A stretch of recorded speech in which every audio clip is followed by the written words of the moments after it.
What's going on, guys? This is Papi Platano. Come here from the It Doesn't Matter podcast. We got our co-host today. We have Stratfax John Lee. We got the returning guest BDC. We also got another co-host tonight. We got the delectable Rose Hefner. Oh! And we also got the host of the show, the guy who's going to give us all the questions and give us all the lead into the show tonight. We'll be talking about Monday Night Raw. This is the notorious one, DOM. His name is Dom. Boom. Boom. What's going on, fellas? What up? What up? What's up? Let's get right into it. Raw debut on Netflix. And guys, what a great show. It was a successful show. Everything looked amazing. But let's get right into it. Let's get right to the elephant in the room.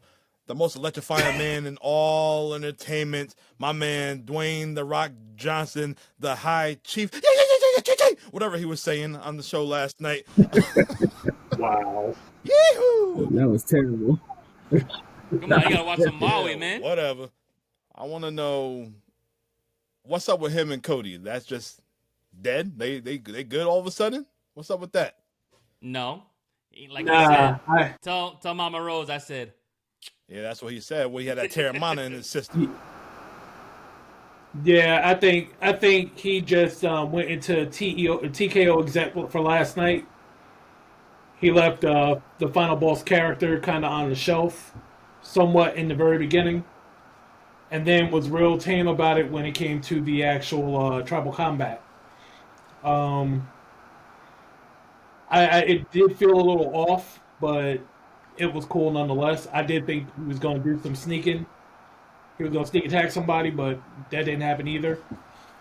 So it kind of just looked like he was playing the role of TKO executive last night. At least that's what it looked like to me. What about you, Rose? You think he's dropping the final boss gimmick and playing, the main No, man? I agree. I think it was just he was in boss mode. He had to be the boss for the premiere. Strat, what about you? He couldn't. Well, my bad, Rose. I thought you was done. No, you good? Go ahead. Thank you. What about you, Strap? It's always too early. It's always too early. You never know with the People's Champion, the final boss, The Rock, Dwayne Johnson. You never know. But just from appearances only, I would even dare say that they're gonna just bury it.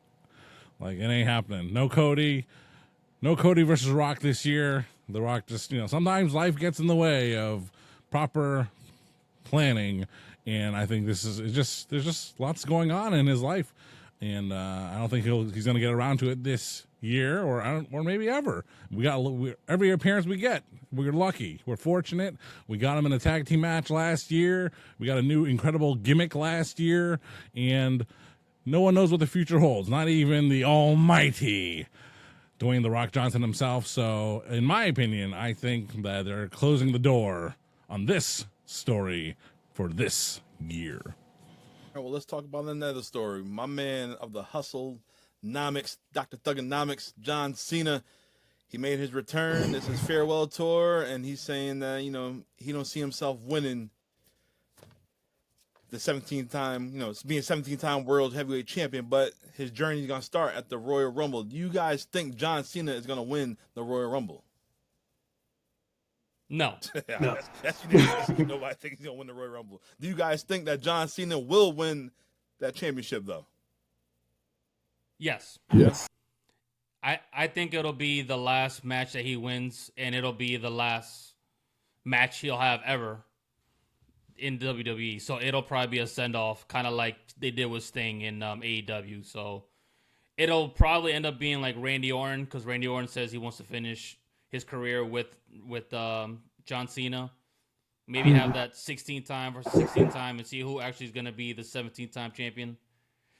Randy would have to win 2 more titles to do that, but I think that'll be the send-off. It'll be Randy versus John Cena on whenever time in December.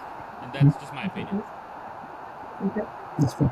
That's actually pretty sound. I hadn't even thought about the fact that Randy's looking to end his career along with John. I hadn't even thought about that. That would make actually a really entertaining storyline. You know, both of them going out. Of course, that would mean that you would have to put the strap on Randy at some point along the line. Mm-hmm. And then you kind of putting Randy back into his very familiar role as heel. So, What about you, Strap? You agree? Him and Randy finishing it out? Oh, they're just gonna hug and kiss each other, Randy Orton and John Cena, at the end of the year, aren't they? You know what? I hope not. I mean, damn. Well, I don't know what you're into, BDC, but all I can say for myself is, no, I don't want to see it either. But John Cena chasing his 17th World Championship, is he going to win the Royal Rumble? No, but it's a very compelling story for him to jump right in there, throw his hat in there, just get some names in the Royal Rumble. Why the heck not? You know, be the first one announced in. Cool. You got a top contender in there for the Royal Rumble. Let's make it exciting, right? And as for the 17th championship thing, Sting did retire as a champion, so let's not forget about that. And also with Triple H, you know, running the day-to-day operations, who's a bigger Ric Flair mark than him? He won't. I mean, Triple H will do what's best for business, but would he break Ric Flair's 16 world title record? Sure he would, if it's good for business, but I don't think he really wants to. So, but where else do we see John Cena this year? Like, he even asked the fans that. You know, he's breaking the fourth wall like he always does, talking to the cameraman, talking to us, the viewer at home on Netflix. Who do we want to see him wrestle? Who does John Cena versus insert name here does it make us excited for? And right now, I don't have a name. Does anyone else have a suggestion? The Ring General Gunta. That's definitely gonna happen. Hair versus hair. I got you. I'm not feeling that one too much. I mean, he brought up old names. I mean, obviously CM Punk will be one. Kind of be a rehab. Will kind of be a retread on a retread on history. I mean, if you look at the people that were around when he like legitimately left full time, I mean, how many of them are really actually in the top tier at this point? It's Randy, it's Punk, it's Roman Reigns to a degree, because he was not full part-time yet. He was still kind of in and out. There's not a whole lot of names of people who were full-time when he was full-time there anymore. And at this point, I don't know if you really want to put him in the ring with newer talent again just to bury them on his tour. Well, I don't Gunther's think you not want to getting do buried. Gunther's not getting buried. He's putting. Yeah, which is why I'm not feeling that match, because you know Gunther's going to win that, and it's just going to. This is supposed to be a feel good tour. He's going to get derailed if he goes up against Gunther at this point. Hey, Strap facts. He's not gonna win the title off of Gunther. That's not happening. Strap, question for you. Do you remember the Kurt Angle finale tour on WWE? They might do some shit like that. His last match would be something like a Baron Corbin type. Yeah, Baron Corbin. Yeah. Hey, I loved it when they announced Samoa Joe and Kurt Angle in Boston on Monday Night Raw. A little throwback to all of us TNA fans at the time. And man, was that a piece of junk? Because Kurt Angle got hurt. He got injured. So, and then another match. I think that was a local SmackDown, either the Mohegan Sun or something in Connecticut or nearby. Tonight on Kurt Angle's retirement tour, Kurt Angle versus the phenomenal AJ Styles, and that was a piece of shit as well. You know, what was the one when he dressed as the Shield when he came down from the crowd? Oh my that goodness. was a pay-per-view.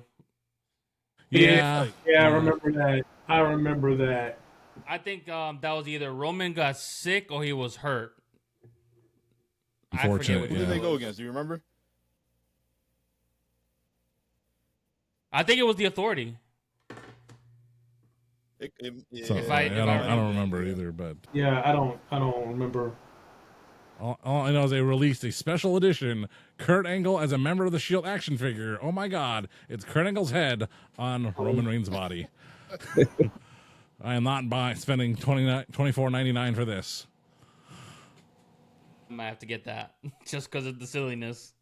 Oh my God, don't get me started on silly wrestling action figures. You know, back in the day, I searched out for a Matt Morgan in WWE figure. He was on the main roster for like a cup of coffee. Yeah. You know. You mean they have one of those? I had no clue about that one. And one item in particular, it was they made these larger toys, like 10, 12 inches for the kids, for the children. And the one figure that they made that surprised me was Grand Metalik. And I was like, man, I gotta get that stupid Grand Metalik giant figure. And I actually found it. I found it in North Carolina, Wilmington, North Carolina. I found it, Good old and much like a good toy hunt, watch my words, toy hunt, I just put it back. I found it. I can say I found it, but I did not need to buy it. I put it back. But that was fun. All right, well, back to John Cena. Grand Metalik here on the It Doesn't Matter podcast. Rose, who you think John Cena gonna, end his farewell tour with? It has to be Orton. It only makes sense if it's Orton. It doesn't really make any other sense if it's anybody else. I don't think he fights Orton for the title and he leaves with the title, though. I think he wins it, mid-year or something like that. So he has time to lose the belt. I don't know when. I don't know from who. But I do see him winning his 17th title and end up losing it again. Hopefully pitting somebody over, but who knows? Just be transitional. Hey, I'm down for the tour, but can I get John Cena being tag team champions one more time? No. With With who? who? With his childhood idol, R-Truth. That's good TV right there. That's gold right We there. can win the tag titles with Little Jimmy. That'd be gold right there. I would love that. You do realize John's only got maybe like 40 or 50 dates throughout the whole tour. He's probably not going to be on every Well, Raw. they don't defend the tag titles anyway, so it make no difference. That's the Yeah. whole point of it. Speaking of dates, Nikki Bella just- there in the front row. Yeah. Yep. You can look, but you don't, Mary. What were we talking about? John Cena? John Cena and R-Truth should not be tag team partners with anybody. I mean, really. He's very entertaining, but how about those tag team partners? The Miz, they came back to that after many years. The Awesome Truth, they had a great moment in WrestleMania XL last year. He teamed with Goldust toward the end of his run, getting Goldust kicked off to a fifth dimension known as All Elite Wrestling. And R-Truth and Kofi Kingston had a cup of coffee too. Lots of coffee talk here on the IDM pod. But John Cena and R-Truth, hey, that'd be a fun thing if they had a house show, but they don't do those anymore. But it would be fun to see, of course. Just get him a moment at the Rumble, call it a day. Don't need a I full want him to time. win it, though. That's probably going to happen. Don't have him be number 30 either. Uh-oh. Let him be at least like 22. Get a good 15 23. minutes in, whatever. Hey, you think it will be worth it more if he won Money in the Bank? No, he's already won Money in the Bank and he failed to cash in. So Which will be all the more reason why he wins Money in the Bank this time, and this time he succeeds at He it. gotta win. I hope he don't win that He gotta win neither. Elimination Chamber in No. Toronto. He never won that. add that Yeah. to the bucket list. Yeah, Oh, doing it in a way he's never done it before. or he can win King of the Ring. Okay, he get that title shot at SummerSlam, win in the summer. Yeah, I can see something like that happening. I can see that. And Yeah, I can see that too. That would make a little bit more Ooh, sense. They give him time, like you said, to build you and can get Cody and John Cena at MetLife. SummerSlam. Is that this year? Yeah. Yeah, I wouldn't be mad at that. Nice. 2 nights at MetLife. I wouldn't be mad at that. Boy. Possible. Yeah, let him win No. King of the Ring. King Cena. Don't call him that. no man. All right, well, we're done with John Cena. Let's talk about the tribal chief. Come, my man Roman Reigns. He went against his little cousin Solo Sikoa in a tribal combat match, and my man Roman Reigns, he emerged victorious, reclaiming the Ulafala. Bless you. Took the words right out of my mouth. First of all, I gotta ask my man Rose this. I know you love them damn Kobe's he had on his feet. Yo, those is fire. It looked a little different. Those are but fire. Fire. Yeah. Roman's in the press conference like, yeah, I like Jordan. I like Nikes. I love Kobe. This might not be Laker territory, but they right down the road. Everybody respect Kobe Bryant. So there you go. I agree. But guys, did you guys think Solo had a chance to win in that match? No. I don't know. I did. It was a few, teases, with Paul Heyman. Only if the swerve was on. What's that? Only if the swerve was on. He wasn't legit. He wasn't winning straight up. It was only if there was a swerve. If the CM Punk favor came into play, or the swerve was on. That was the only way. It wasn't gonna happen straight up. I was hoping we got another member, a new member. That would have been good too. So I was hoping, but it didn't happen. It still ain't happened yet. It was a swerve though, because Kevin Owens came out of Zilla? nowhere. I didn't expect that. No, I wasn't expecting that either. When I saw that, I said, "Uh-oh, Solo's gonna pull it off and be the new tribal chief." But Roman Reigns with the Super Cena kicking out at 2.5. Yeah. Shocked the hell out of me. I'll tell you what though, in last night's Raw, there was a lot of false finishes. Was A lot. Yeah. Yep. a lot of kick out of finishers. Not a fan of that. You gotta protect your finish. Personally. You have to. Yeah. The finishes aren't generally protected anymore, it seems. But yeah, my man Roman, he regained it. And what's next for Solo? Yeah, in the bloodline. No, he said he's got to acknowledge the tribal chief in a previous interview with Tama Tonga, but we'll see what happens with that because who loves Solo more than Tama Tonga? Jacob. Yes. Keenan and Kel. So we'll see Orange what soda. leads up to that because you got to remember when he was talking about the whole tribal combat, I'm talking about The Rock, that is. He said, I am the High Chief, but Roman Reigns will end up, or Solo will be the tribal chief. And the way he said it and he looked like, it doesn't matter what you guys are, you're still underneath me. It's because he has a lazy eye. Is that why you had the glasses on? He raised the Man, getting eyebrow. old, man. Correct that. Take the Mom. glasses off. Father You can see time. his eyes like, come on, man. Trying to show you're sincere. Oh, boy. Well, speaking of the bloodline and speaking of being high, my man Jay Uso came out with Travis Scott. My man, he was lighting up that stage as Pat McAfee was saying last night. I'm like, wow, they doing this on Netflix now. And I'm like, oh my God, I hope Jay do not take a pull of that joint right now. First epi. What? That wasn't a vape pen? Oh my God. I'm like, this is what we're going to see now on There's nothing vape about that. on the shows now. That was some cigar weed. It's practically legal everywhere, brother. It is what Was it that is. before they showed X-Pac in the crowd? Indoors. X-Pac. I Yeah, yes. Was X-Pac. Old dog would have been Yes. out there. He's been having a good time. Yeah. We could have had Godfather out there. Man. Travis Scott didn't even know where he was. He sure as hell didn't look like it. He didn't know where he was. He didn't care where he was. He been Too paid cool his for the pocket. room. Terrible. He He looked at Jay like, oh, I'm supposed to go down there? Oh, okay. was blowing smoke in that little girl face. He had no cares. He didn't care. He did not care.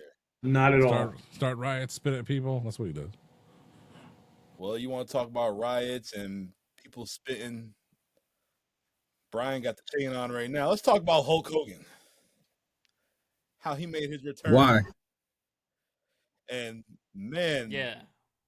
Got booed out the fucking all building. the boos. That shit brought me back to 1996 all over again. There was no point in him being there. You know, that gave me a thought. It's like, okay, this keeps happening, right? Yeah. And it's gonna keep happening. Why does he come out as like Hollywood Hogan? You know, right? That's why I was telling Rose. Like, it's gonna happen, and they're gonna cheer or boo you anyway. So Embrace you might the as well hate. be Hollywood Hogan. You know. I was telling Rose, I'm like, Well, he's gonna be at Saturday night's main event. Paint the beard black, embrace the hate, talk mad shit, No. and you know how to make some bigger heels. Line Hogan up with the New Day. See what happens. Bruh, what? They could be like, oh yeah, Hogan, they don't understand us. Bruh. Why? Why? Wow. That ain't ever gonna fly, bro. You know that. That ain't Xavier ever Woods cut a gonna promo fly. and be like, Biggie can't be here for us, but wait, Hogan's always been here for What us. if they miss? What if they miss? Hogan, I've been caught on videotape too. You want people to get jumped up in here. I see what you're trying to do. Oh, But wait a minute. The next Saturday night's main event, isn't that in Texas? Oh, he gonna get cheered there. No, he not. California is the Democratic Yes, state, but and I think it's San Antonio. He definitely gonna get cheered there. Republic. No, he's not. Hogan's done. yeah, Hogan's done, bro. Them Hogan- cheer days Hogan's is done. over. I had people call me today about Hogan. Undertaker, he represented Hogan's cheer days are over. Our next Well- president too, but he got cheered. Well, here's the thing. Undertaker was there, got cheered. Triple H was there, got cheered. Stephanie was there, got cheered. I mean, Stephanie and Triple H were in Mar-a-Lago like 3 weeks ago for Linda's event. They got cheered. It has nothing to do with the politics. It has everything to do with everything Hogan did before he got into politics. But him doubling down on it with his political choice hasn't helped him. Yeah. He need to go back and revisit our show talking about TNA and the change. But this dude literally did a Trump rally and was talking about body slamming Kamala Harris. No joke. Saw the video earlier. I was like, Hogan TV time.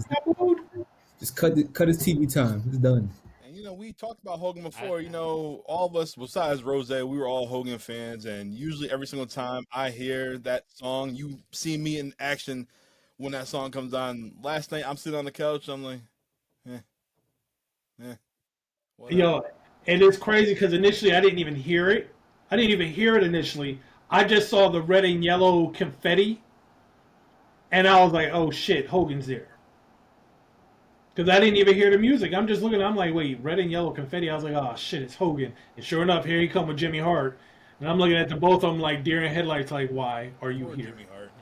That man, he was waving the flag. He was all happy. He heard the boos. He felt back. He just And he was all like, what the? He got in the background like, hold on. Yeah. And I mean, and I guess it was the fact that it promo his Real American Beer because the logo of that was in the yeah, ring. they're partners. So, It's yeah. sponsorship now. John likes Real American Beer. I had a real big problem with Hulk Hogan and Real American Beer. Caused me a day's worth of nightmares in my personal life. So screw you, Hogan. Thanks for messing that up for me. But, it really did. It really did Hogan fuck up my fucking day. up everybody. To the outside means. Messes everybody up. And I can only recall, we've had many shows talking about this very topic, Yeah. and maybe it's just because we're really hardcore wrestling fans, maybe we're easygoing folks, maybe we're just guys, and we're just like, all right, shit happens, and it sucks, acknowledge it, and other than what at the end of that Hogan talk we had. It's kind of, well, what do you think about it? And even Dom said, except for last night's episode, usually you hear the music, oh, you're jamming, oh, there's Hogan, man. Shoot, you forget that stuff for a little while, but not last night for Dom. Right? Nope. And not for me either last night, but yeah. So, but in recent times, I've bought a bunch of, I'm an idiot. I bought a bunch of Hulk Hogan action figures. I'm compiling them together to create my ultimate Hulk Hogan action figure, because one figure has the bandana, a different figure has the shirt, a different figure has the right knee pad color or whatever, and some people don't believe that. They're like, oh, John isn't really a wrestling figure collector. I'm like, I am. I just never show any of the stuff I have except for Roman Reigns, who is always here on the It Doesn't Matter podcast. But it's like, we know the bad stuff he's been around and done, but it's like, I still bought his figures because I still like the Hulk Hogan from before that, from what I remember, But some people will, just hold that against them, and it'll let them change their future perspective of them, and that's okay too. You're entitled to your belief and your opinion, and it's just getting tougher. It's like, dude, you just need to stay away. You're not welcome here right now. Right. Right. Grandpa with the racist opinions, we'll bring you a dish. We'll bring you a plate, but don't come to dinner. Well, he couldn't even rip his shirt fully off. He looked stupid walking away with his shirt down by his knees. Yeah, he walked out. He walked out literally with his shirt between his legs. Hogan looked old, point blank. Hogan's stupid. He couldn't even get down. Like, I don't know if he was meant to only stop there at the entranceway, or if he was actually supposed to go to the ring or not.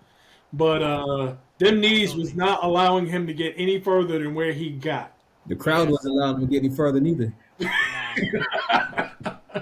That's for damn sure. It sucks when you have to have that uncomfortable conversation with your significant other who's just a casual, and she's like, so why are they booing? And then you explain to her, and then she's like, oh, fuck him. Yeah. Yeah, I was on a couple of groups last night, and you had the random person like, well, why are they bullying him so hard? I'm like, yeah. It's like, okay, don't worry, I got you. I'll answer. Oh, yep, okay. So, yeah, and the thing of it was, there was such a good vibe going until he got there. And it was just like. It was good. It like the good vibe was like stumped at that point. It's like we invited him, but we didn't really want him to show up. Yeah. I think they need to learn from this experience. Like, you know what, we can't just show him up there. I mean, granted they have a promotion with him. A merger with him or a negotiation with him, so they got to promote his beer. But other than that, he don't need to be on TV. Sponsor. Yeah, you might want to get another guy like to sponsor that because this American ain't buying that beer. No, and that's the thing. Is like, the people that's buying that beer are very much on one side of the fence, and that's pretty much the end of it. So technically, you don't really have to advertise it because the people that are going to buy it are going to buy it. The people that are not going to buy it are not going to buy it. And there's really not going to be the people in the middle. It's like, oh, well, should I really buy American beer? Real American beer? Oh, Hulk Hogan's the spokesman? And they make their decision. They're pretty much well enough informed to know whether we're going to buy it or not. What it's going to mean if you do versus what it means if you don't. All I know is go with a broken skull. You can't go wrong. Either IPA or the lager. And that is not a promo. That's just me saying. Mm-hmm. You my guy, Stone Cold. And that's the bottom line, huh? Wait a minute. If I see that beer in the stores, I am buying a 6-pack. And when y'all come to the crib, we are going to drink it together. We're going to toast. And we're going to say, this tastes like shit. We're going to be like, how old is this beer? They stopped making this shit a year ago. I'll just go back out the house, be like, yep, not to me. Come back, Plano. I have tequila. I do. Okay. I mean, like, again, go back to the Hogan thing. Oh, Jesus. Very nice. Very delicious. It's Abelhausen. Very nice. Very kooky. Or was you going to say something? So, yeah, I was going to say something. No, Rose was going to say something. The worst part was they zoomed out and all you see was middle fingers. They really thought it was a Broken Skull beer commercial. That's all I seen on the Everybody booming. Oh, they went off. They went off. I hope he does. I gotta say, I love Pat McAfee throughout the whole night, though. I mean, he was on point with everything. they're swearing. He's like, well, they're on Netflix. Yep. So for the record, we know F-bombs will still be censored by Netflix because the first time one popped off, it got censored. But they did. No. They didn't. Oh, they said solo. when The Rock was speaking, he dropped one.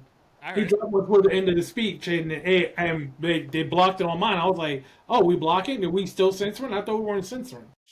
No, Rock Bullshit. said All the rest of that stuff was real clear when the crowd was chanting, chanting "fuck you" at one point. I heard that very loud and clear, but shit real quick. no, Rock said he said shit real quick. Yeah, he said Logan Paul got blocked out. If I go back, yeah, he said if I come back there and this is bleeped out, we're gonna have a problem. and they may have stopped it after that. So, but yeah, it was bleeped out for me, and that caught me by surprise. I was like, I thought we weren't censoring. I was like, okay. Well, if you got the right version of Netflix, you would not got bleep. You gotta take that parental off. You gotta tailor. Trust me. Trust me. Everything and his mother went through very clearly last night. That was the only one time, and I was like, okay. I mean, I would agree that if the show's live, then you shouldn't bleep it. But if it was on replay, I could understand them bleeping things. If it was on replay. Nah, I certainly did not watch it on replay last night. Although I was very impressed by the fact that it was up there immediately to watch. Like literally within 5 minutes, it was up there to watch again. I was like, "Oh, that's very cool." Last week when AEW made it HBO, the Max, we were recording that night, and after the show, I'm like, "All right, I'm gonna watch AEW." That shit was in Spanish. I'm like, "Hey." And then Stratfat was like, "Oh, did you let Papi Platino change your settings?" I'm like, so I'm restarting this shit up. Wow. That shit was in Spanish the whole damn time. So the next day, I turned it back on and went back to English. I'm like, all right. So bilingual. I mean, this is the How to first. get you ready for Penta Zero Miedos. Yeah. This had to be the first Monday Night Raw I've sat down to watch the entire thing since I don't know when, because I'm just not capable of watching Raw live, and I haven't been for many years. So it was just a weird thing, and it's now I have access to it. I have Netflix, which sounds weird to many people. If you've always had Netflix, I've never in my life had it until just recently, and they promoted a few matches for their next week, and it's kind of like, I still don't think I'm going to watch it live. I think I'll still wait. I'll skip around. Yeah. Even though they're in San Jose, they're at the SAP Center, my home away from home, San Jose, California. And I do like to watch those shows and pretend I'm there, but it doesn't look very engaging. But maybe they'll add something in the next week. all right, well, Unfortunately, I am not in that category. I did fall asleep around 10, so I had to finish the rest of the show today. So I still can't get through it. 3 hours is too long for me, especially the hours I get up. So next week might be 2. The way it seemed like after the card, it's like what, 3 matches advertised? I think Triple H said he doesn't have to do 3 hours anymore. Like whatever the time frame it dictates to get the show done, he's gonna do it. He said if it takes 45 minutes, he'll do 45. If it takes 3, he'll do 3. But that doesn't make sense at all. I'm like, Netflix is not gonna go for that. They're gonna be like, listen, Yeah, bro, we got some ads. You gotta get that in there. You gotta push at least the requirements. And if you've been saying it was going to be a 3-hour show, it's got to be a 3-hour show. I mean, last night's show was 3 hours and 3 minutes, so didn't necessarily get cut off, even though it kind of did. But I can't see them saying, "Oh yeah, it's only 2.5. We're done here." Yeah, I don't see that happening.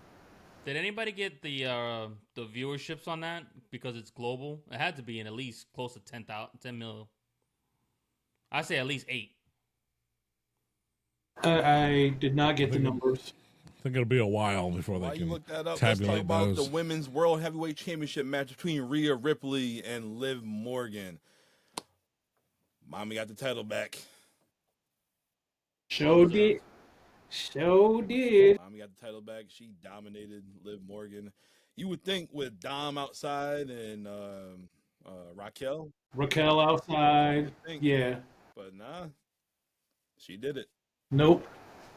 Yeah, and she did it clean, like with no outside interference or to help her out. So I was totally shocked. I figured this was going to be a Liv Morgan night again, so that way, you know, have Rhea still chase or find another way to get the title back. But no, mommy's with the belt. She's on top again, and I love it. And then we heard an old school theme song. It brought me back. So, they brought this shit back. Yeah. Rock American Badass. Taker came back with the big ass bike, stumbling, going around the ring. He came back, gave that look, and that was it. Yeah. So apparently, from what I've been reading, because I saw a couple of stories on it today, apparently that was supposed to be Becky Lynch's time. She was supposed to come out and have a moment with Rhea, but they scrapped it last minute, and thus Taker was once again brought in to kind of help things along. Fine with that. Just like he was at WrestleMania. So, wouldn't that be funny with Becky Lynch confronting the final boss, The Rock at WrestleMania XL? You know, that would have been absolutely outstanding. And she still steals the gong noise. Ding. What? Becky Lynch? What is she doing in the Impact Zone? Yeah, what you guys? Rebecca Quinn. How dare you put the chair to my head? How dare you put the Superman punch to my husband's face and send his legs spinning? How dare you do that? Whose shield he is. Hey, I'm fine with Taker coming out there and basically of course, paying homage to the new badass of the WWE. I'd rather him come out to Limp Bizkit instead, though. Yeah, that'd be good too. Yeah. I mean, it was what it was. It didn't make sense, but it was what it was. It was cool, fun for the crowd. He was like, Rhea Ripley, your birthing rights in Texas. Okay. Rest in peace. Got over there, BDC. So I looked up I was trying to see what viewership was for it, and while it didn't have a number, what they have here is a chart, and it says views recorded. And I guess this has been since yesterday. Views recorded of particular moments of last night. So according to this graph, which is WrestleNomics, Undertaker celebrating with Rhea Ripley has had 961,000 views since yesterday. Tribal Combat has had 902,000.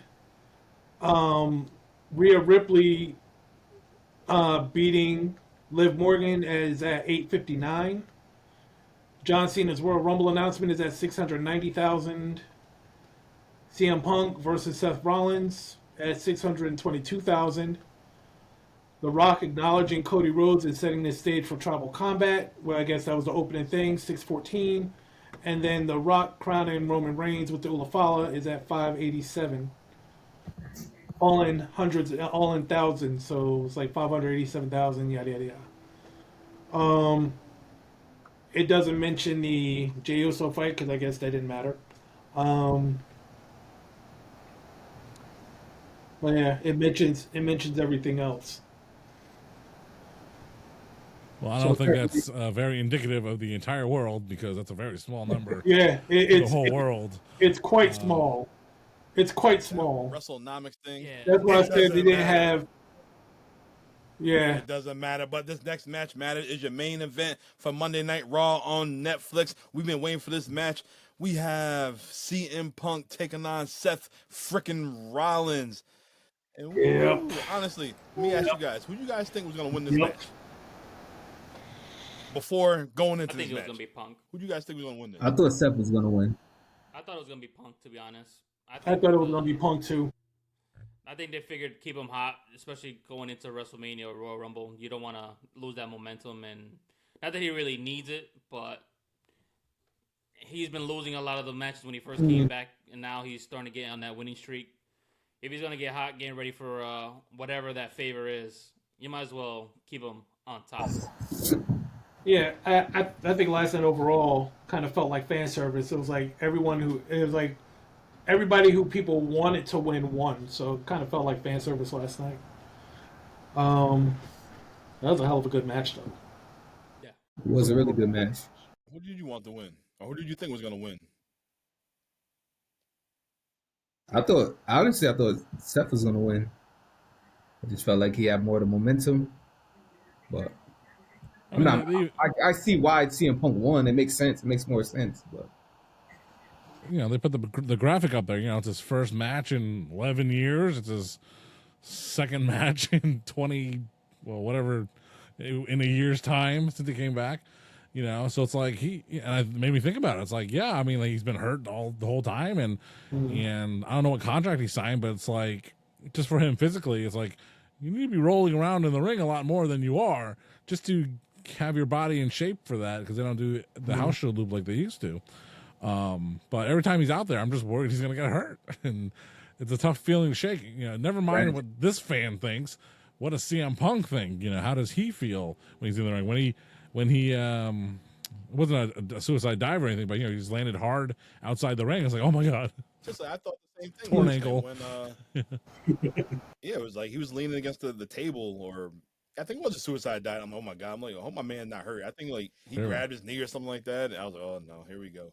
No, here goes another year. I can't do this. Like, granted, yeah, he is 46 years old. He's not old in the wrestling business, but he's been out the business for a minute. Yeah, he's still not ring ready because he's not wrestling every night. Like, he's not taking repetitive bumps. So, well, kind of like when Hulk Hogan was doing those. What are those? The squats? What is it?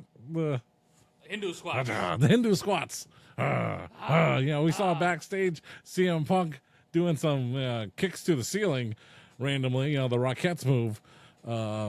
If that helped him out at all, so who knows? But no, I mean, CM Punk pick up the win. I think it was the right thing. I think Seth Rollins. He's earned it, but he's had his time as a main eventer in recent years. So it was supposed to be CM Punk anyway. So let's heat up CM Punk, and let's hope we can get this run, and hopefully Phil Brooks gets his one night main event of WrestleMania, half the way to Psycho Sid's record. So you got two. Well, before we you are half the man that I am. With me, the main. Let me do that again. Can I? Oh. No, we're live, pal. No. You only get one shot. Yeah. Before we this, talk about Raw on Netflix, Royal Rumble is my favorite pay-per-view, and they announced that next year in 2026, that's just going to be in Saudi Arabia. What the hell? Well, guess what, Dom? Go screw you. What the hell is that? Another 2 years for Dom. That's terrible.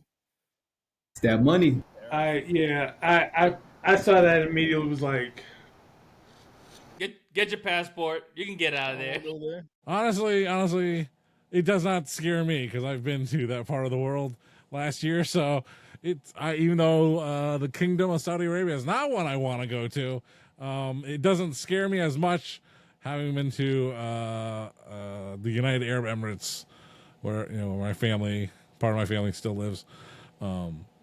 So I thought about it. It's like, if I'm not going to fly to Indianapolis for Royal Rumble, I ain't fucking flying to KSA, brother. Although I love international flying, man. I love it so much. It's so good. The feature's so good. IDM podcast.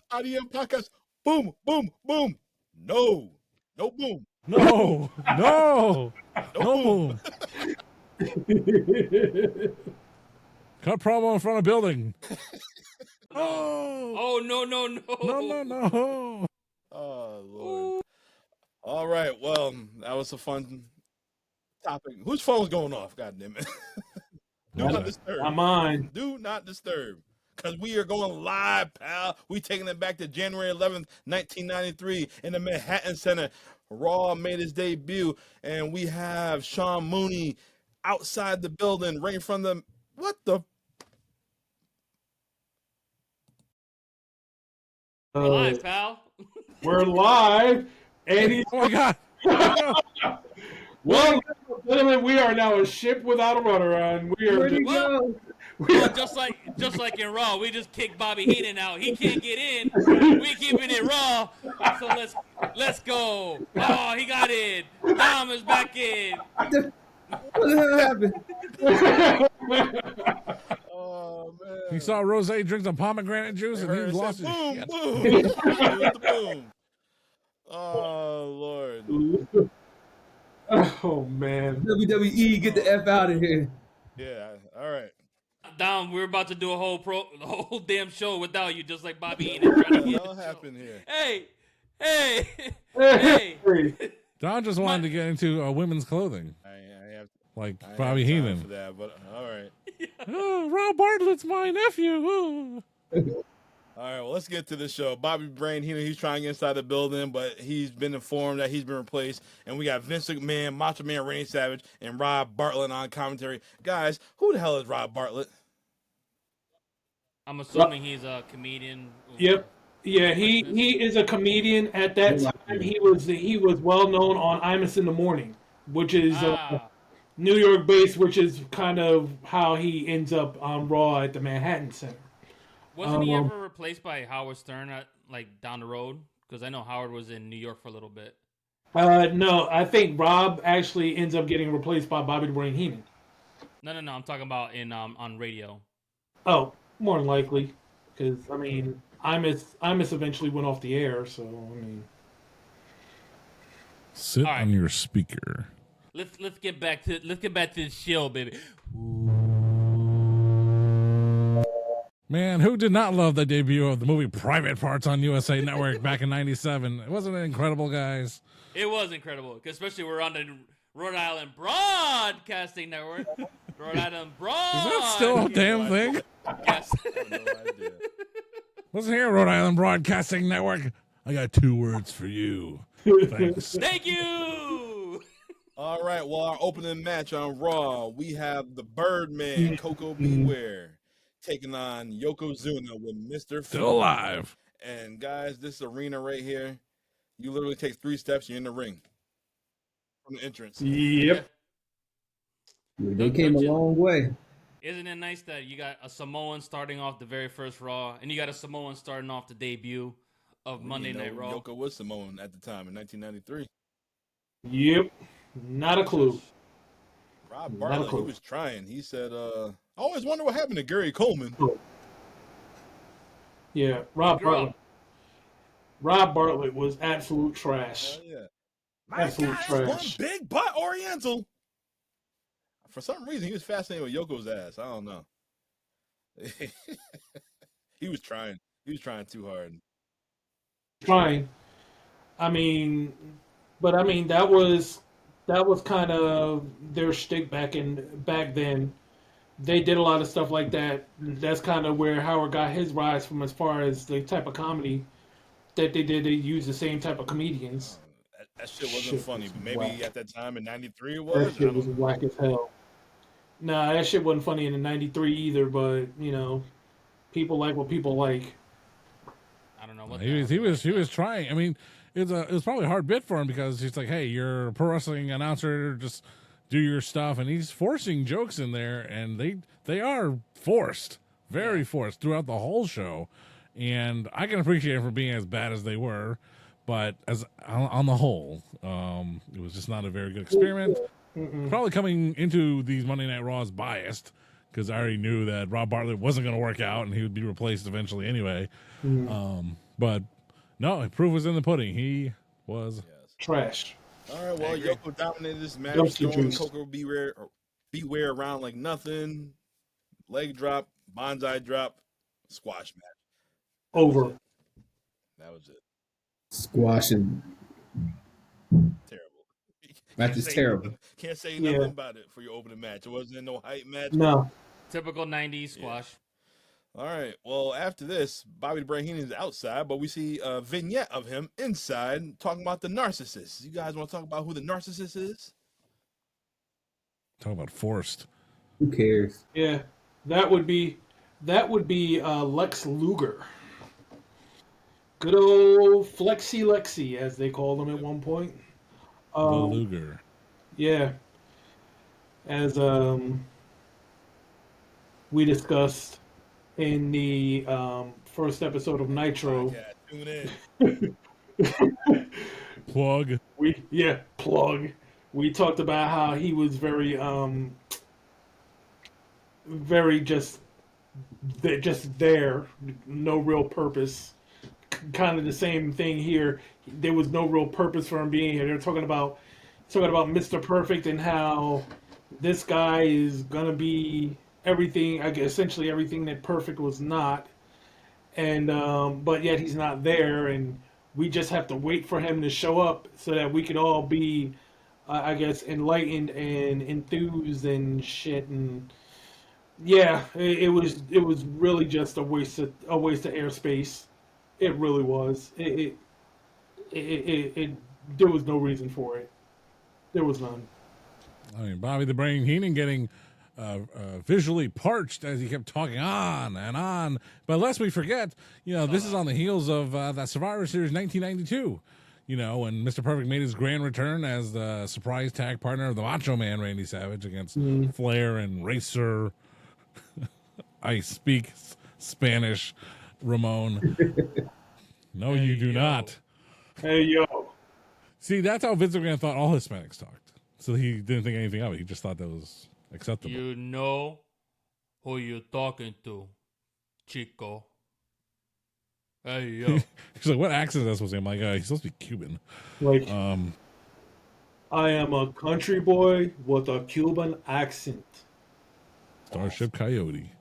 But yeah, Bobby the Brain Heenan going on endlessly about Narcissist, who we knew would be Lex Luger coming up, and then they would change his name anyway to the Narcissist and not Narcissus, some Roman god.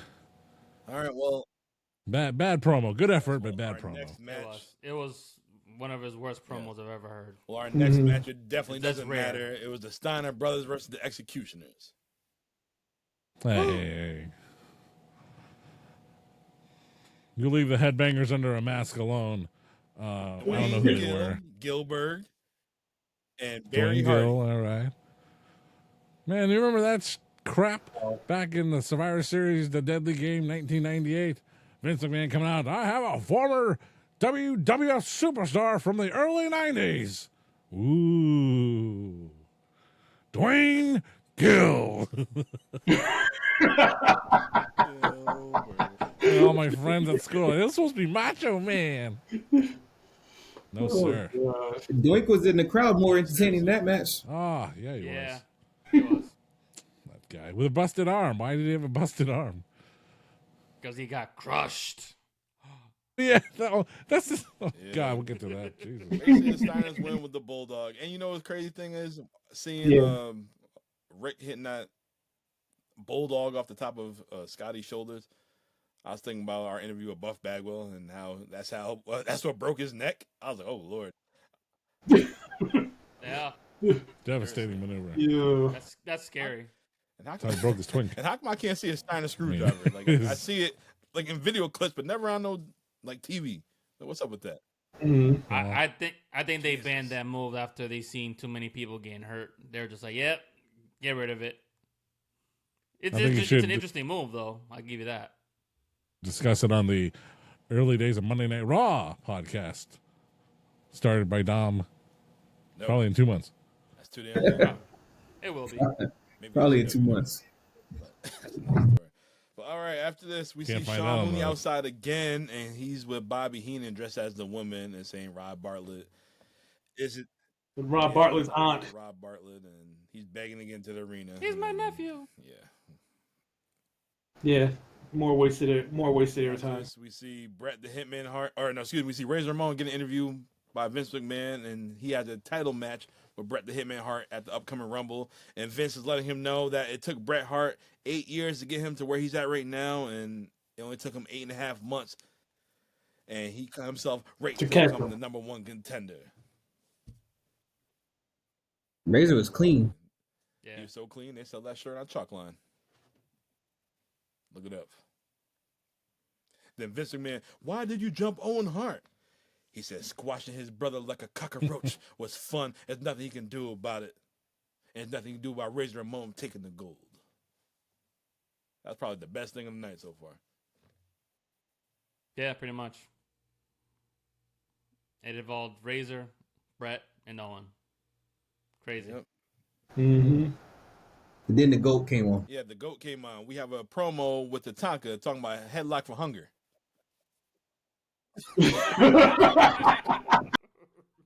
Not Tatanka.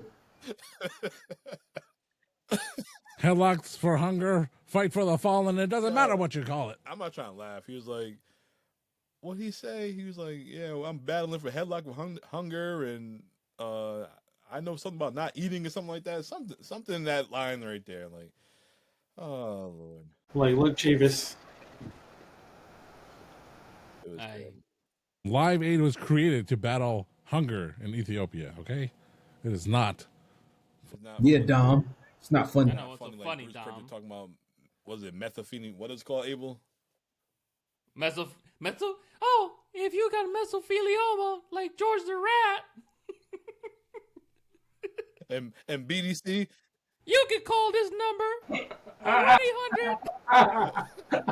and BDC, what about our Fall Brawl promo from Macho Man? You gotta help my guys out with was it MSU or something like that?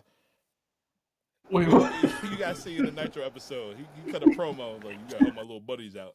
It's sponsored by Fall Brawl in 1995. Oh, I'm gonna My have to check God. that out. I'm gonna have to go check that out. My God. I'm gonna have to listen to this one because I ain't gonna look it up.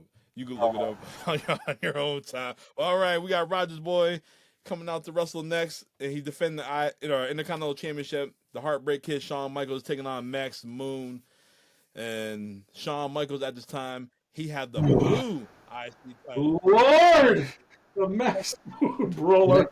That title was fire too. That's fine. That title was fire.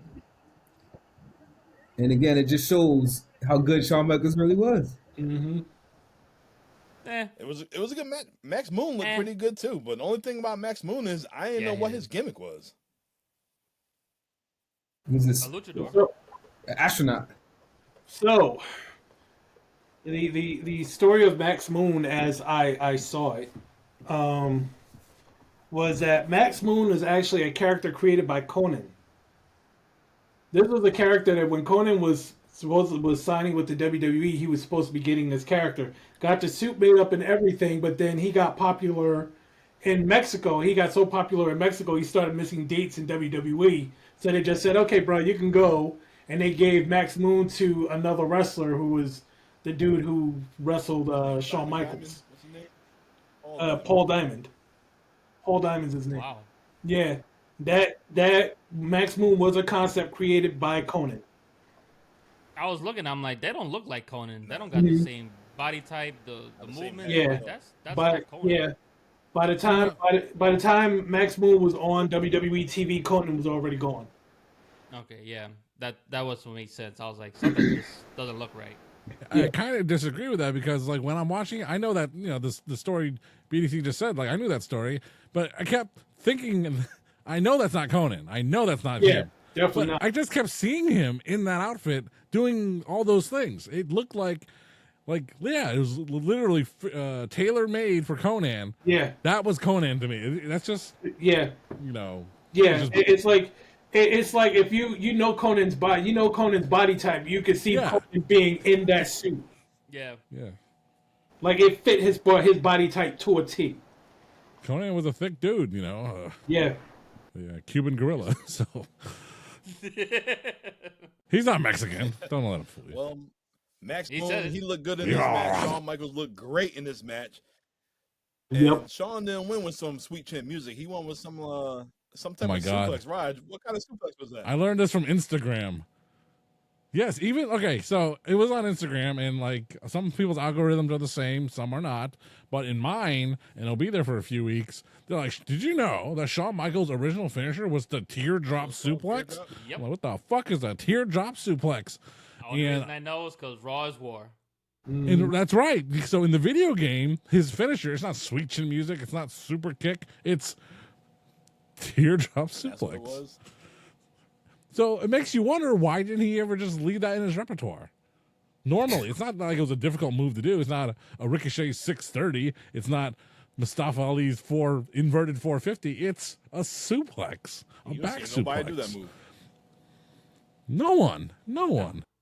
It's basically like a shorter version of an Olympic slam if you think about it. But anybody can do it. But like you said, it's simple. But maybe because the super clip is more impactful. I think it was. I think it was a move. It was a move designed to show off like some muscle strength, and Shawn Michaels, as a smaller guy, needed to show it off. So he's like, well, I can be a big guy. I can suplex people. And so as his career went on, he's like, I don't need to do that. I can be a high flyer instead. This just shows Shawn Michaels has been stealing the show since day one. That's what that look at the competition around him. You got Tatanka and Razor Ramon cutting promos. You have Dwayne Gill and Shawn Michaels' fault. And Coco Beware. They had damn Coco Beware versus Yokozuna and the Steiner brothers versus two created wrestlers. That's not Shawn Michaels' fault. Shawn Michaels rose above the boogeyman before the boogeyman.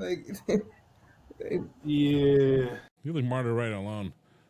All right. So after this, they have an advertisement for a WWF Mania. Do you guys remember WWF Mania? Was that on TV? I don't remember that too much. Neither do I.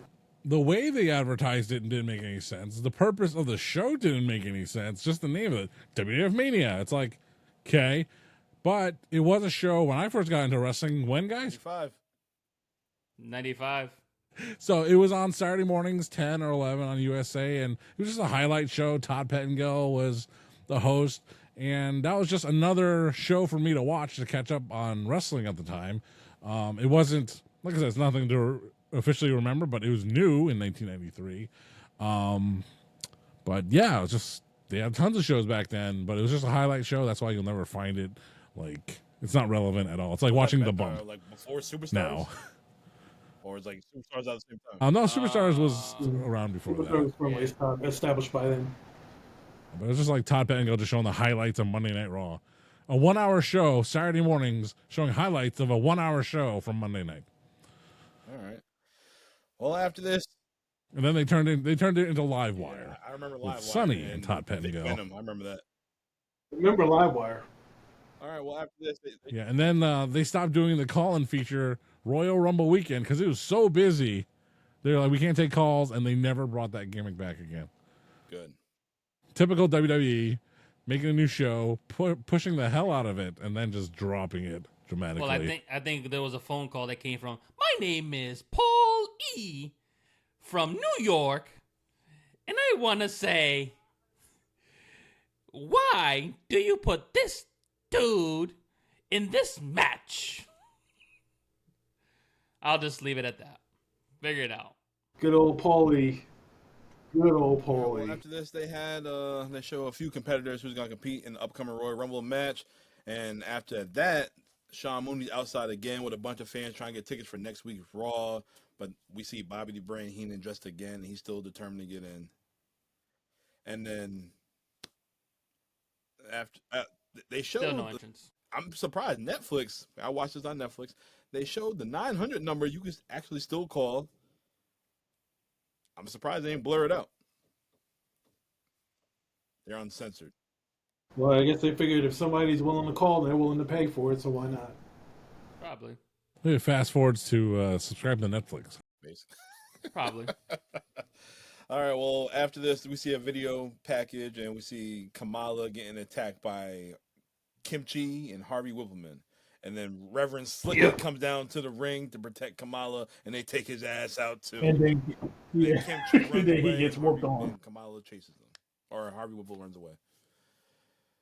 Boy, I don't remember Kamala having a babyface, turn.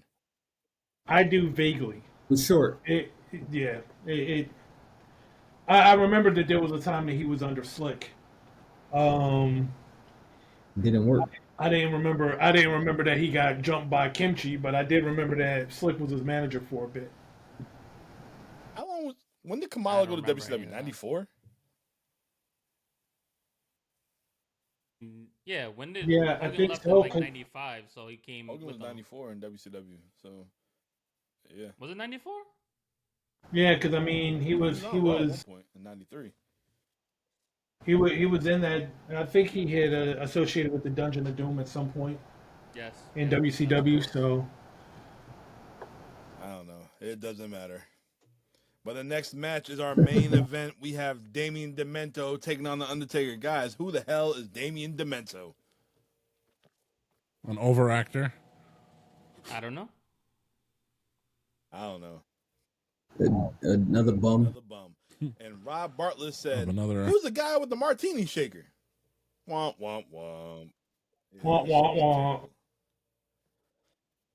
I guess Good old Rob Bartlett. You missed that. He tried to do the Mike Tyson voice during the Shawn Oh. Michaels. Oh, Mike, that Yeah. was called horrible. Bad. That was so bad. Horrible. Like what? Like, what's that move? I'm gonna use it in the yard. I'm like, yo, this is Oh terrible. man. It killed on Imus, but Like- in Manhattan Center, nothing. Like, I mean, I remember when Mike Adamle was there. Mike Adamle was bad, but damn. Like, for the longest time, I was like, oh yeah, Mike Adamle's the worst we ever had, but I really think this guy was the worst that they ever had. This dude is terrible. The sad thing is, Mike couldn't help it. CTE was really like the biggest issue with him, that he just wasn't diagnosed with it. And then when you later find out, you're like, oh, sorry, Mike. It's like he really tried his hardest. But well- it, And the thing of it is, Like Adamle has me? and the thing of it is, I remember when he was doing commentating for American Gladiators, Yes. and he was not that. no. He was not that. So, And no dude has CTE. That's how he got the job. yeah. He was signed sight and sight unseen, Yeah. just like he Mr. wasn't America. Terrible. Anyway, What do you mean you signed him sight unseen? Dad, I signed a superstar. He might look like Hulk Hogan, but I don't know. anyways, this Forgotten SmackDown storylines next. I was a remember. short ass match.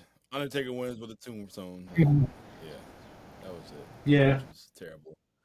Yeah. That Damien Demento and his Craven the Hunter gear.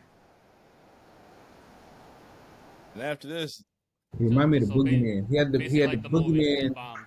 cadence. Yeah, he was like a combination of Genghis Khan and Craven the Hunter. All the worst qualities of both.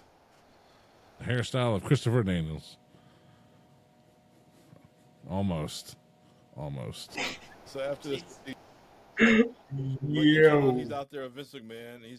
Vince is telling Doink, "You gotta stop making these kids cry." And then Crush comes out. He threatens Doink. And then Doink just shoots him with a water gun. He shot him with the water gun. Crush chases him. That was funny. That was funny. That's it. That's probably the best thing of the fucking night. Minus Shawn Michaels, man. I did look at Roger. He's that mad. was it. Oh, And God. to close the show, We all know what the best part was. Sean Mooney and Bobby the Brain Heenan's on the rooftop. You can finally go in. Yeah, I can go in. Yeah, show ends. That's it. That is your debut episode of Monday Night Raw. God, from this episode to Definitely. all the way to Netflix, what a big difference. What a big How? Look. The obvious question is how, but then when you really think about it, they really had to get their grind on. That first episode was hard to watch. Yeah. That's hard. difference. It was only Very hard to 45 watch. minutes. It's just like our It flew show. by. Yeah, it was a painful 45 minutes. Or like a painful 35 minutes. Just think, this same show survived the Monday Night Wars. Yeah. There was no wars back then. I gotta think. I mean, it was a different look, a different presentation than what they were showing. When you think about, say 1992, you know, you can think about Wembley Stadium. You can think about some of the superstars matches, tapings. You know, lots of things happened on those tapings. Bret Hart getting his first world title from Ric Flair. Shawn Michaels and the British Bulldog swapping for the Intercontinental title, and they were always done in packed arenas or what looked like packed arenas. And here comes this new idea, this new show. We're going to call it Raw. It's going to be more intimate, more in your face. You can see the fans' faces all the way in the back row, you know, that kind of deal. So it was supposed to be different, look different. I mean, we see it today, and we're just like, ugh. But I guess it was really different at the time. Yeah. So you have to take that into account, and maybe people did like it. Maybe people did appreciate a new look, even if it doesn't look new to us. I'm not doubting that. I believe that clearly it was a success. They kept going on with it, but looking at that don't mean it wasn't hard to watch now. The most impressive thing from that show for me was hearing Crush's theme music, which apparently I've never heard before, because Crush went through so many gimmicks, right? Yeah, so he's the Hawaiian surfer dude, brada, from Hulk Hogan's hood, brada. And he has the worst accent this side of Razor Ramon, and his music goes, boing, dun, dun, dun, dun, dun, dun, dun. I was like, yeah, I like this. I like this, Crush. Wow, Shit. That was my shit back in the day. Randy loves Crush back then. But man, what a terrible accent. I'm a fancy Why guy. is he Crush? Because he likes to crush things. He was crushed because he was in Demolition. You have the axe, you have the smash, and you have crushed. and he was crushed. Here comes the axe. This still doesn't go. Here comes the smasher. Axe, Then I smash, don't want no flatten. crushing in here. Well, that The is Swiftie it. song? For He like orange clutch soda. Raw's done. He even dressed like it. Raw's done. That's it. It was a good show. It was like this The show. debut show could have been better, but it is what it is. It was 1993 at the time, and The bar was low. they had no competition. Cause Ric Flair, he was in WWE at that time. That's why. Was he still on that real world champion gimmick at that point? He No. was there, but By then, I Brett think was the champion. he didn't care about the real world champion. That was shit over and done with. Now, have any of like- you guys ever been to the Manhattan Center where they filmed this No. Monday Night Raw? No. Is that the same thing as Have you? Hammerstein or no? No, okay. No. So, I have. So yes, it's the same building. The Hammerstein Ballroom and the Manhattan Center Grand Ballroom are in the same building, the same facility. It is literally across the street, diagonally from Diagon Alley, Harry Potter, diagonally from Madison Square Garden. It's also adjacent to the New Yorker Hotel, which I've also stayed at, which is pretty nice. But separately, the Hammerstein Ballroom, where AEW just filmed a bunch of episodes recently. You literally walk in on the ground floor. You walk in on the ground floor. You're at ringside level, and then it only goes up from there. And it's a beautiful, tall space. The Hammerstein Ballroom is. Now, to get to the Manhattan Center, where Raw was taped, where you saw this crowd, man, this was movie magic. How they made, I see it like there's so many people there, and all that stuff. And I remember being there. I'm like, this is impossible. Like I sat on the stage. I literally sat on the stage where all those fans were, but they had bleachers, elevated bleachers that go like a cell phone signal, right? For Ring of Honor, when I went, they're all on flat plane, so you couldn't see shit, so it sucked. But having been there, and I'm just like, they did such an amazing job fixing this place up to look like it held so many people, because it is small, it is tiny, and you're like, you can't believe that this is where Monday Night Raw originated from.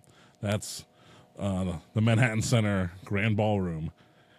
If you can, they still run wrestling shows, not just AEW, not just TNA. Other groups do it too. Other groups run wrestling shows at the Mall of America in Minnesota. Nitro Podcast.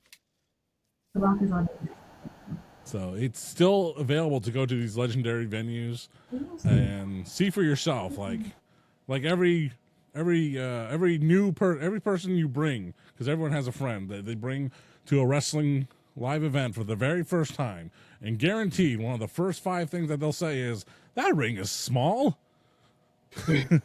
So you can say it to yourself wherever you go to a wrestling venue, be like, wow, this place is small. So Yes. We'll make our way to Manhattan Center one day. Never know. Maybe we'll do a live show there. someday, warm. Yeah, we'll have the people build a set for us. Take one day with a good There crew. you go. All right. Well, next week it is StratFacts Choice, and we are taking it back to 2002, and we're going to talk about the reign of Triple H. We're going to talk about when he came back from his injury. We're going to talk about when he won the Royal Rumble. We're going to talk about his World Heavyweight Championship. We're going to talk about The Undertaker, The Rock, Booker T, and so on. John, why'd you choose Will you be Triple H? Will you be talking about him wetting his pants when he came down to the ring? If Strat want to talk about it, he can talk about it. Whatever Triple H wants to moisturize on his way down to the ring, that's his business and us other fans. But I made a point to Dom mentioning this very topic. I'm like, think about a whole year, like someone's calendar year, just January to December. And who has had a more dynamic calendar year than Triple H himself? Just think about it, guys. From 2002, okay, playing that U2 song, whatever it was, his comeback song, Beautiful Day, because he tore his quad and he's coming back from injury. He makes his return at Madison Square Garden, gets the largest pop this side of Edge's return a couple of years ago, all right? And then he goes to the Royal Rumble. He wins that mother effer. I'm spoiling the show next week, but it doesn't matter if we're spoiling it or not, because this is history. You can look it up yourself. There's no spoiling history. 2002, baby. You pay attention. Listen, an escalator can never break. It can only become stairs. And you're welcome for that. That's right. Rung by damn rung. You can still walk on it. So here he is, big number one babyface. And then he goes to WrestleMania, main events that mother effer, but it gets overshadowed by his contemporary, the people's champ, The Rock. All right? So he's the biggest babyface. Then he turns heel. He turns heel that summer, gets his best friend out of retirement, the Heartbreak Kid, Shawn Michaels. And then Triple H begins his reign of terror that we did not know would be his reign of terror, as he becomes the unqualified World Heavyweight Championship given to him by Mr. Eric Bischoff. All right? Bitch-off. And then he goes to the end of the year. He's the most hated man, the most unwanted man in all of professional wrestling. But that's Triple H, that dynamic dude, January to December, as we discuss that on next week's It Doesn't Matter. Hope you could remember that, so I ain't got to take no more notes. So. I only have one job now. You have one job. You got one job, baby. That's what you said. One job. Right. Show up and we're going to ask the questions. All right, Platino. Thank you for this show. Now close us out. Well, everybody, we want to thank you for coming to the show. Please follow us on Facebook, Instagram, Twitch. Anything else we're on there? We're on X, TikTok. If you have TikTok. I do. I don't know what the hell the thing is right now, but we'll get to you next week. I am Papi Platino. We have BDC. We have Rose. We have StratFacts. And we also have Dom. Oh, guess what? You guys get into the show. Show's over. Good night. Boom.